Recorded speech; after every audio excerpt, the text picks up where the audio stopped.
Assalamualaikum warahmatullahi wabarakatuh. Di sini saya akan menjelaskan tentang hubungan akal dan wahyu dalam ilmu kalam. Jadi pengertian akal dan wahyu, akal ini berasal dari bahasa Arab al-aqlu yang berarti pikiran atau intelek, kemampuan berpikir yang tinggi dan berkaitan dengan ilmu pengetahuan. Kata ini juga mengandung makna ikatan yang menghubungkan manusia dengan Tuhan, serta kemampuan memahami dan berpikir. Jadi, pada masa jahiliyah, akal itu dianggap sebagai kecerdasan praktis untuk menghadapi masalah dan bahaya dalam hidup. Jadi, akal memungkinkan manusia untuk mencari petunjuk dan kebenaran serta membedakan mana yang baik dan buruk. Namun, meskipun akal penting, hasil pemikiran manusia itu tidak selalu mencapai tujuan utama. Sehingga itu diperlukan wahyu gitu. Tidak bisa mencapai tujuan utama kebenaran dan petunjuk hidup, ya harus membutuhkan wahyu dari Allah Subhanahu wa taala. Jadi wahyu ini berasal dari bahasa Arab yaitu al-wahyi yang berarti suara, api atau kecepatan. Yang dimana dalam Al-Qur'an itu wahyu disebut 78 kali dengan berbagai makna seperti firman Allah, ilham, bisikan, perintah atau kitab suci. Yang dimana wahyu adalah komunikasi langsung dari Allah kepada nabi atau rasul yang berisi petunjuk dan kebenaran mutlak yang harus diikuti tanpa keraguan. Wahyu memberikan penjelasan, hukum, dan petunjuk jalan yang lurus yang tidak dapat dicapai hanya dengan akal manusia. Menurut Harun Nasution, ya akal dan wahyu adalah dua aspek yang saling melengkapi dalam pemahaman agama. Satu, akal itu menjadi alat memahami dan membela agama, sementara wahyu adalah sumber kebenaran mutlak yang membimbing akal agar tidak tersesat, seperti itu. Setelah itu ada kedudukan akal dan fungsi wahyu.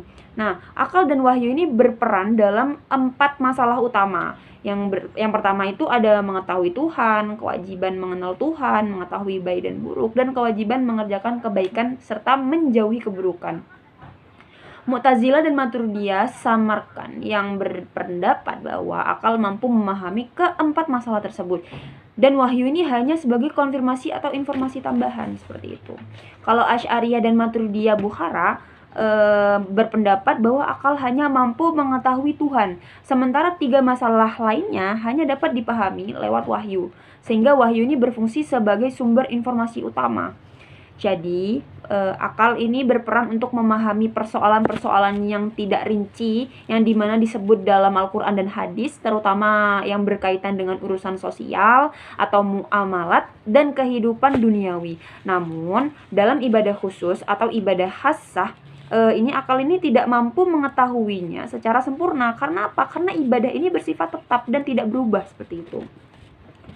Yang terakhir ini ada hubungan akal dan wahyu menurut teologi Islam. Jadi sejak lama hubungan antara akal dan wahyu menjadi tema penting dalam pemikiran Islam, terutama di kalangan mutakalimun atau teolog dan filosof. Nah, jadi tokoh seperti Ibnu Rushd dan Ibnu Taimiyah menulis karya yang membahas hubungan ini. Ibnu Rushd itu mencoba menjelaskan hubungan antara keduanya, sementara Ibnu Taimiyah menekankan kesesuaian dan menghindari pertentangan antara akal dan wahyu.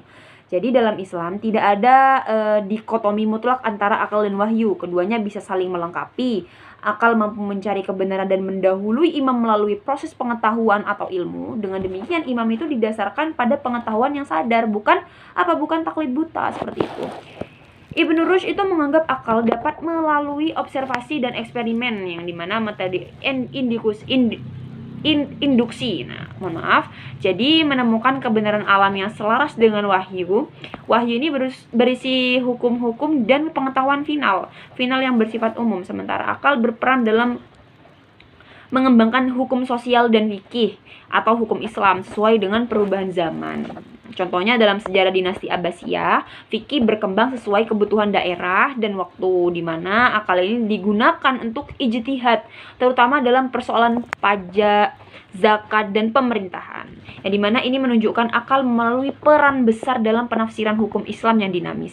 Singkatnya, akal adalah kemampuan berpikir dan memahami yang memungkinkan manusia mencari kebenaran dan petunjuk. Wahyu adalah petunjuk langsung dari Allah yang menjadi sumber kebenaran mutlak dan hukum Islam, yang dimana kedua ini saling melengkapi. Nah, dimana hubungan antara akal dan wahyu merupakan fondasi penting dalam teologi dan filsafat Islam untuk menjelaskan ajaran agama dan hukum yang berlaku. Seperti itu.